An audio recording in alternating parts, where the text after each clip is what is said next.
Hey guys, what is going on? In today's video, I'm going to be showing you the best PvE Titan build in Destiny 2. Now, before we hop into today's video, if you can hit that like button and sub, that'd be greatly appreciated. Also, for those who don't know, if you don't mind hitting that like button and subbing, also, that'd be greatly appreciated. But I have a Discord, if you want to join, the link's in the description below.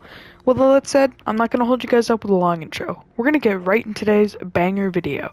Okay, for this Titan build, you don't need any specific weapons. I would say definitely Gellhorn, but if you're a free-to-play player, don't worry about that.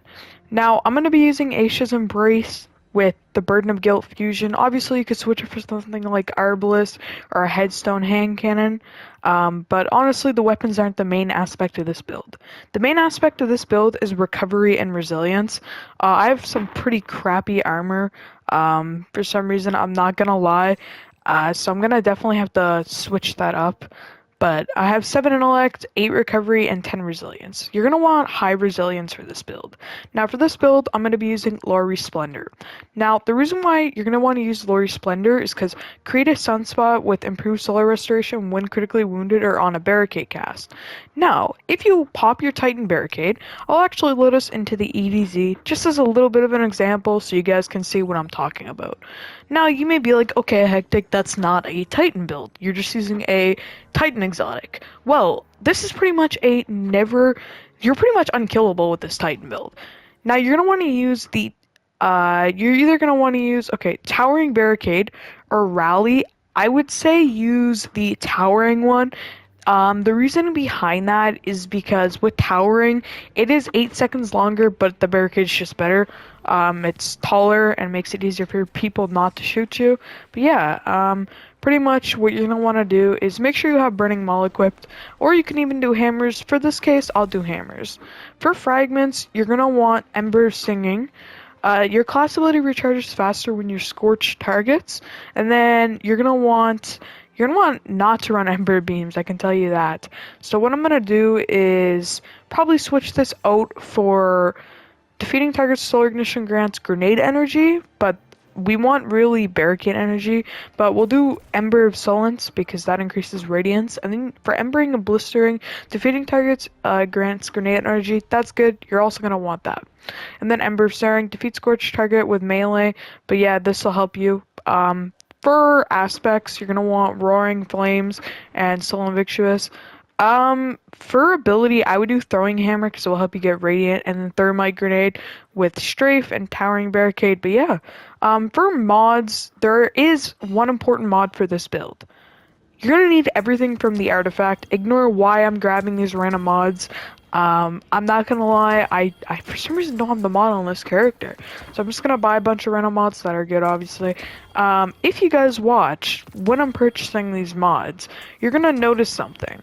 Now, pretty much, there's a mod called Class D Restoration. Activating your solar class abilities grant you restoration. Now, paired with LORELEY Splendor, believe it or not, this actually stacks. Do you guys see where I'm going with this? And then just put on Class D Restoration, and then on your chest plate, put on Armor of the Dying. This will kind of give you solar resistance, and then obviously have Shock and Dexterity on. Ignore this. I just don't have my PvE mods on right now, or PvP. Causing damage with a grenade reduces your melee countdown. This could actually help you when it comes to getting Radiant, so I'd put that on. And then for your helmet, take off sniper targeting. You can either put on these following mods. I wouldn't. The mods I would go with is either Dynamo, but however, I mean, you could use Dynamo if you really wanted to, but I'd go with Void Siphon. This will create an orb of power with Void kills, and where I'm using Asha's Embrace, I feel like it would work really, really well. But with that said, I think you guys will see how this build actually works out.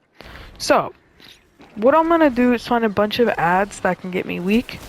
So I'm gonna let them get me weak. There is not many ads down here. I'm gonna come all the way over here, maybe. Okay, yeah, perfect. There is way more ads. Kill me, Captain. Alright, give me super weak.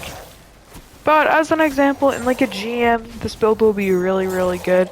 Can the Captain just kill me? Give me weak. Now, when I go into red bar of health, Oh, really? Someone griefed that. Alright, there we go. Now it pops this. Now, if you look on the bottom left, it actually procs restoration. So, you can pair this with this Titan helmet. And I literally almost have my Titan barricade, keep in mind. Like, this is literally insane. Like, this is pretty much makes you unkillable. Like, look at that. Restoration. I already have restorations just from melee kills. Like, honestly, how crazy is that? Especially when you pop your Titan barricade, you get restoration, like, boom, boom. It's literally an infinite chain of melees.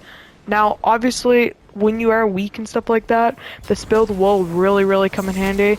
It's like pretty much an infinite grenade or melee, but like boom, and it procs restoration, which is the crazy part. But yeah, if you guys think this build's good, leave a comment below. Like always, I hope to see you guys return in my future videos. Have a great day. Thanks for watching. Peace.